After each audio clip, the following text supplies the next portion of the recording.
엄마, 제발.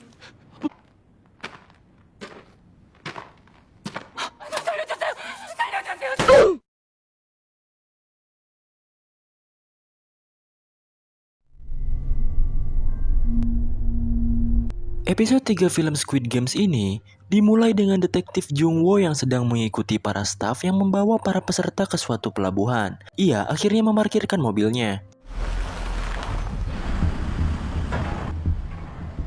Ia pun nge-WA kepolisian untuk ngabarin kalau dirinya gak akan dulu bisa masuk untuk bertugas.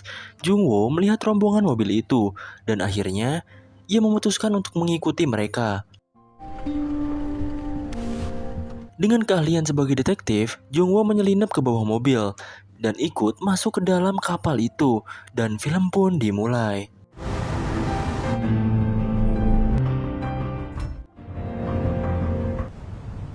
Kembali kepada Jung Woo yang berhasil menyelinap ke dalam kapal itu, terlihat para staf mulai memeriksa para pemain dan menjalankan tugas-tugasnya.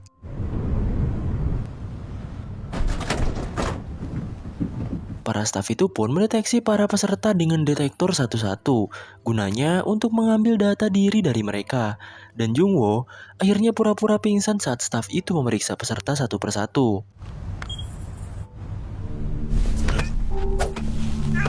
Akhirnya Jung Woo pun meringkus dan adu mekanik dengan staf yang memeriksanya. Beruntung, ia bisa membuat staf itu tak berdaya. Jung Woo pun menyamar menggunakan kostum staf itu. Ia juga membuang salah satu staf yang ia ringkus tadi ke tengah-tengah lautan. Saat Jung Woo membuangnya ke laut, ia hampir ketahuan oleh staf yang lainnya. Dan ia pun beralasan mabuk lautan. Jung Woo pun diperintah untuk bergegas melakukan tugas-tugasnya. 선실로 올라가서 대기해. Kapal pun telah sampai di sebuah pulau. Para mobil pengangkut peserta juga mulai OTW ke tempat permainan. Di sini kita diperlihatkan, semua peserta dibawa ke sebuah ruangan yang sangat besar. Di sana, para staf mengganti pakaian pemain, menyita semua barang yang dibawa oleh para peserta. Saebyok yang sedari tadi cuma pura-pura pingsan menggunakan keahliannya yaitu mencopet. Ia mengambil pisau atau cutter yang ada di saku para staf. Kita diperlihatkan Gi-hun yang membangunkan si kakek. Awalnya, Gi-hun ngira kalau si kakek ini udah tewas. Tapi untungnya, ia bangun. Si kakek tampak senang karena Gi-hun ikut permainan ini lagi. 가시면 안 되죠. 들어왔네요. Perempuan yang di episode kemarin nangis pengen balik pun kembali lagi untuk bermain. Bahkan sahabat masa kecil Gi-hun juga hadir lagi yaitu Sang-woo. Tak hanya itu, Ali juga ikut ngerumpi sama mereka. Gi-hun mengenalkan Sang-woo kepada Ali bahwa Sang-woo adalah anak yang cukup cerdas dari kecil. Bahkan, ia dibangga-banggakan di lingkungan keluarganya. 말인데 군대 처리합시다. 같이 해요? 감사합니다, 사장님. Mereka pun akhirnya memutuskan untuk membuat grup atau tim yang berisikan Gi-hun, Sang-woo, Ali, dan juga si kakek. Kemudian di sisi lain, Bang Jabrik lagi ngajak Saebyok untuk gabung ke kelompoknya. Tapi Saebyok menolaknya karena menurut Saebyok Bang Jabrik itu orangnya licik. Ia akan mengambil segalanya dan mengorbankan segalanya demi dirinya sendiri. 배만 불린 새끼야. 우리 고향에서 뭐라고 부르는 줄 알아? Lalu datanglah si wanita ini. Ia bernama Miryong. Ia menyarankan agar dirinya bisa masuk ke kelompok Bang Jabrik. Tapi karena Bang Jabrik sok jago gitu kan, ia pun mengabaikannya. Terlihat Saebyok melihat ke arah atap. Ia sepertinya memikirkan sesuatu. Di sisi lain, seorang staf pun mengonfirmasi kepada frontman bahwa dari 201 pemain, 187 orang ikut kembali lagi, dan sisanya gak mau balik lagi. Frontman memerintahkan agar terus mengawasi orang-orang yang tidak kembali. 도시락 드셨어요? 그냥 차네 밥이. Tim Gi-hun pun diberikan nasi kotak satu persatu. Mereka berempat pun saling bercanda satu sama lain. 뜨거워져가지고 막. Akhirnya, Gi-hun memulai ke topik selanjutnya. Ia bertanya kira-kira untuk tantangan permainan apa yang akan dimainkan selanjutnya. Menurut Gi-hun, yang jelas permainan selanjutnya pasti permainan anak-anak tradisional Korea.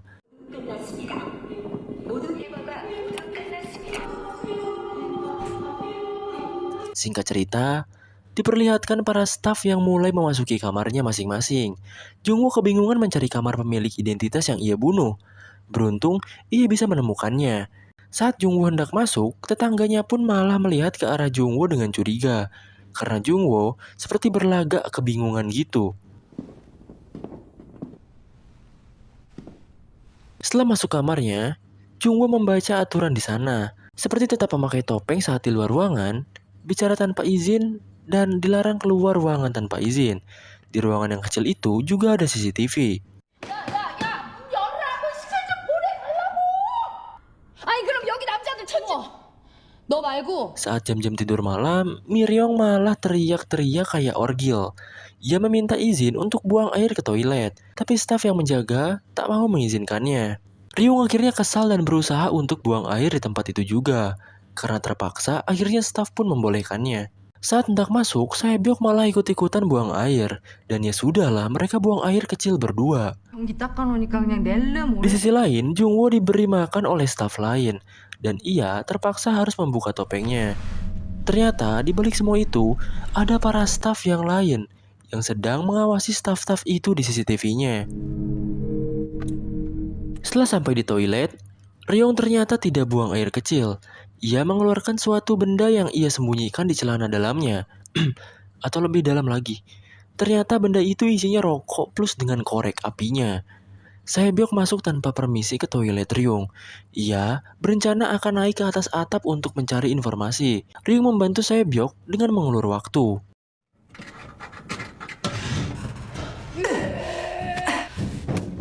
Di atap, ia melihat para staf yang sedang memasak. Ternyata mereka sedang melelehkan banyak gula. Entah apa yang mereka buat gitu kan. 빨리 나와야겠네 나 지금 밑에 Ryung pura-pura sembelit, tapi karena sudah melewati batas waktu, staf itu pun masuk dengan paksa dan membuka toilet Ryung. 물봐 이 개새끼야 너 이거 성추행이야 Beruntung Saebyok sudah turun, dan mereka berhasil mengelabui staf itu walaupun atapnya tak sempurna dibetulkan. Di sisi lain, Jungwoo yang hendak tidur akhirnya mulai menulis pesan terlebih dahulu.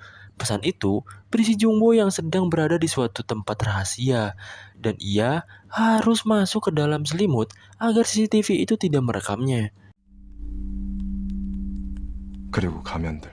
Di sisi lain, Saebyok dan Ryung sudah balik ke kasurnya, sambil Ryung bertanya-tanya dengan cerewet kepada Saebyok, dan pembicaraan mereka pun terdengar oleh Sangwoo.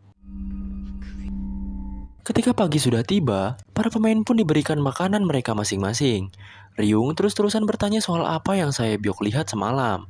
Saebyok hanya menjawab bahwa ia hanya mencium aroma gula. 하려고 그 생... Jungwoo tampak sedang bersiap-siap untuk menyamar kembali. Ia pun keluar dan berbaris dengan staf lain. Lalu Jungwoo pun mengikuti mereka semua. Terlihat para staf sedang membagi-bagikan dana bansos, maksudnya sarapan untuk pemain. Gi-hun meminta untuk susunya itu diganti jadi energen, karena Gi-hun tak suka susu putih. Karena dicuekin sama stafnya, Gi-hun pun memberikan susunya kepada Ali. 정말요? 이것도 마셔. 사장님. Peringatan pun mulai terdengar bahwa permainan kedua pun akan dimulai. Sangwoo yang semalam mendengar bisik-bisik Ryong bertanya soal informasi yang Saebyok dapatkan. Saebyok hanya menjawab aroma gula itu. Para pemain pun ditempatkan di sebuah lapangan bermain anak-anak. Tempat ini sangat berbeda dengan permainan pertama.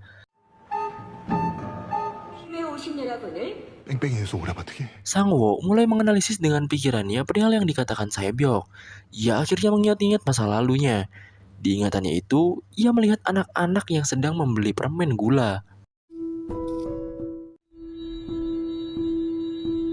어떻게 할까? Para staf pun memerintah para pemain untuk memilih di antara keempat gambar itu. Lingkaran, segitiga, bintang, dan payung. Sangwoo menyarankan mereka berempat untuk berpencar. Ali memilih bulat, Sangwoo memilih segitiga, Gi-hun memilih payung, dan si kakek memilih bintang. 모여서 작전 짜고. 기훈이 형. Lalu para peserta pun diberikan wadah satu persatu, dan setelah dibuka, 사장님?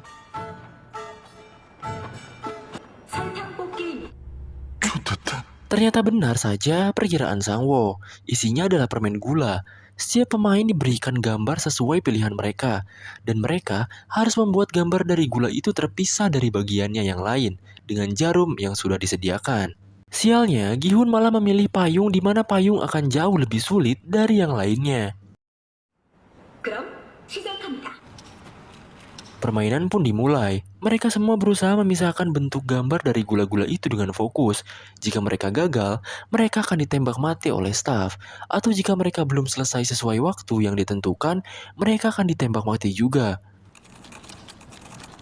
Taebok yang dapat segitiga mulai fokus mengerjakannya. Bahkan, Sangwo pun berhasil memotek sisi dari segitiga itu dengan jantung yang sangat berdebar-debar. Ali juga berusaha sedikit demi sedikit memotek bagian sisi dari gula itu. Bahkan si kakek, dengan gemetarannya, ia berusaha menipiskan garis bintang dari gulanya. Bahkan Gi-hun dengan paniknya berusaha hal serupa. Ia memotek sedikit demi sedikit dengan sangat-sangat gugup dan gemetar. Bahkan staf pun memperhatikannya.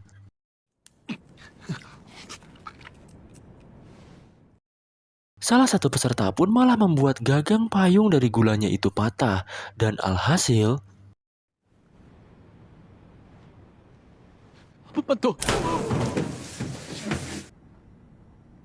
ia pun tewas. Satu nyawa melayang membuat panik pemain lain. Dan seorang wanita malah mematahkan gulanya juga. Beberapa pemain pun mulai tereliminasi. Terlihat waktu menunjukkan 7 menitan lagi. Tembak-menembak terus terjadi selama peserta gagal memisahkan bentuk gulanya itu. Ryung yang memilih posisi di bawah perosotan bermain dengan licik. Ia membakar ujung jarumnya dan mengerik garis bintang di gulanya itu. Sedikit demi sedikit merasa lebih nyantuy karena bermain licik tentunya. Ia memperhatikan si Bang Jabrik yang udah malu-maluin dirinya yang lagi kesusahan dengan gulanya itu.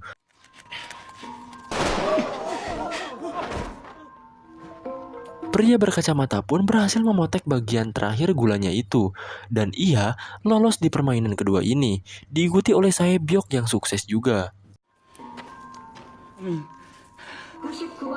Ali akhirnya berhasil membuat lingkaran dari gula itu, walaupun ia tak percaya bisa melakukannya. Permainan terus berlanjut di mana yang berhasil dan tereliminasi tetap selalu berdampingan. Di sisi lain, Jungwo yang sedang menyamar dideteksi oleh staf lain. Staf itu menanyakan apa tugas Jungwo. Jungwo bingung mau jawab apa gitu kan.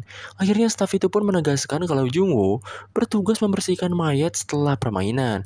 Dan setelah selesai bertugas, staf tadi ingin berbicara serius soal kebingungan Jungwo. 게임이 끝날 때까지 여기서 뭘 착각해. Pemain yang berhasil pun digiring ke tempat lain. Sedangkan karakter utama kita yaitu Gi-hun sedang bersusah payah memotek-motek garis payung dari gulanya itu. Waktu menunjukkan 3 menit, membuat Gi-hun semakin panik dan panik kalang kabut sampai bulu bool merinding. Sehingga ia pun mengeluarkan keringat di mana keringat itu menetes ke gula yang ia pegang. Ia pun sadar bahwa gula jika terkena air akan larut, bahkan gula yang sudah beku seperti permen ini akan mudah menipis karena air. Uniknya lagi, garis payung di gula itu pun lebih tebal dari sisi gula yang lainnya. Sehingga Gi-hun pun menjelati gula itu agar mempercepat penipisan. Ryung tampaknya cukup berhasil dan membuat bintang sempurna dengan api dan kecurangan yang ia lakukan. Ia dengan santai menyerahkan hasilnya itu kepada staf dan memakan hasilnya itu dengan santuy. Bang Jabrik yang lagi panik-paniknya malah melihat korek api Ryung jatuh di sisinya. Ryung memberi kode untuk menggunakan korek itu, dan Bang Jabrik langsung memungutnya dan menggunakan korek itu seperti Ryung. Sedangkan Gi-hun masih terus-terusan menipiskan gulanya. Peserta yang lain tampak heran dengan kelakuan Gi-hun. Akhirnya pemain lain malah ikut-ikutan menjelati gula mereka. Bahkan hal ini membuat aneh staf di sana. Waktu menunjukkan 50 detik lagi, Bang Jabrik berhasil memisahkan gulanya itu. Begitu juga dengan kakek yang cukup baik tanpa kecurangan dalam bermain dan membuatnya lega. Waktu tinggal beberapa detik terakhir, Gi-hun terus menjelati gulanya hingga tipis, tapi akhirnya